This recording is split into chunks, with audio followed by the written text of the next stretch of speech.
afternoon. In this module, I will be dealing with the poem Alfred Noyce's Highwayman. This is a ballad, so you will be introduced to a new genre of poetry, the ballad. After analyzing the features of a ballad and analyzing the poem and having a model reading of the poem, we would also be doing reading skills. The strategies of skimming and scanning will be briefly introduced to you so that you can explore your reading skills and use it well. So let's start with the features of a ballad. A ballad has very ancient origins.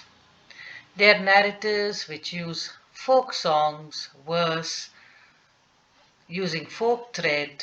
They are orally handed down stories.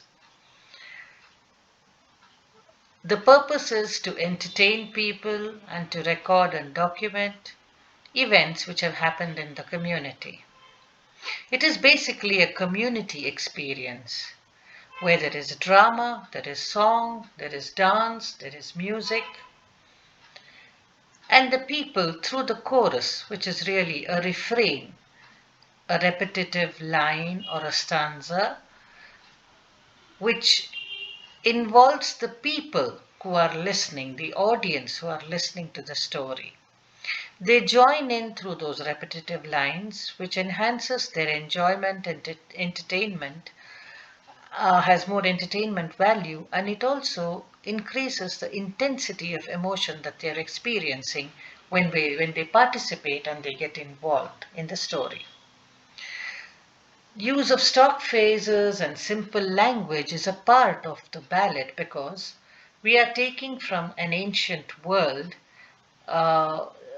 their experiences. And obviously, as the community is involved, it cannot be too complex and complicated because a wide variety of audience is there before you. People with extreme scholastic ability and people who are very ordinary and simple folk.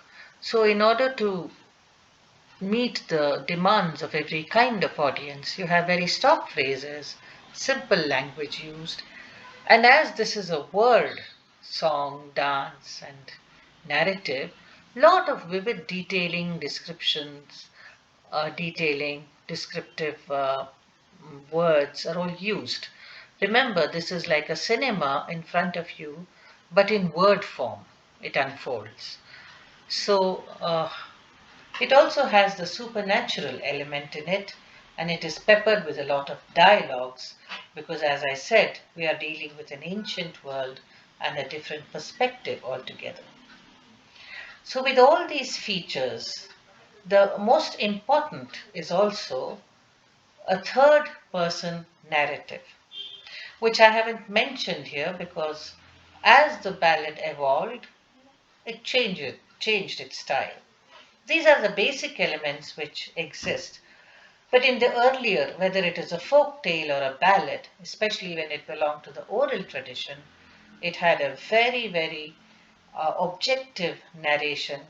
The writer or the narrator, not only would he or she be anonymous, but they would not enter the narrative through judgments or through value orientations.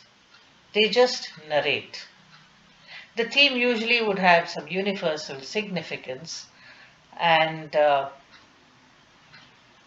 purpose is not only to record a particular phase in a community's life, but also to share a worldview without sounding very didactic or judgmental. So these are basically the features of a ballad. What is its origin? A ballad, as I said, is one of the oldest forms of literature. It belongs to the oral tradition and the folk tradition. So obviously it has to be very ancient. People always found ways and means of entertaining themselves, and ballad is one such form. It is derived from the Latin word ballare, meaning dancing song. So, lyrical poems produced by bards and singing poets would incorporate song and dance. It was a kind of a performing art in itself. Even the word ballet comes from bel the dancing song. The French and Spanish poets, European poets in 13th century, started writing uh, a lot of ballads. So, in short, a ballad comprises of all the parts of a performing art, and it basically involves the entire community in the experience of the narrative. You have different kinds of ballads. Now you have the written ballad. Earlier it was the oral ballad. You have the folk ballads. Now you also have the romantic ballad, which are expressions of love and adventure. Uh, Keats's La Belle Dame Sans Mercy is one of the most famous uh, ballad written in the Romantic age, but it is a kind of horror also combined with romantic romp. So that's one example of a romantic ballad. What we are going to read, The Highwayman, also has very romantic ingredients in it. What is a tragedy? You need to know this to understand Highwayman. Any performance on the stage or any reading, if it leaves you with a sense of awe, fear, sometimes despair, helplessness, pity, even involving death, can be a tragedy. My God, this is such a waste of life. How futile. If we get these ideas and these feelings, what you have seen is of tragic proportions. The Rime of the Ancient Mariner by Coleridge is one of the classic examples of a ballad with tragic features.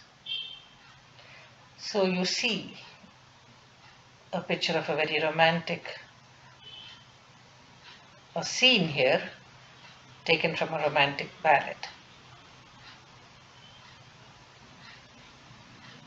So this is how a tragedy, a mask of a tragedy or a tragic hero would look like. Here is a wandering minstrel. Ballads, when they started becoming very popular and they were enjoyed by people in England, you had these bards, these song writers and narrators who would write songs. You have the pen in his hand and a sheet. You have a little boy singing and a person playing the lyre, and he has a wind instrument in front of him. So all these are the ingredients of a ballad.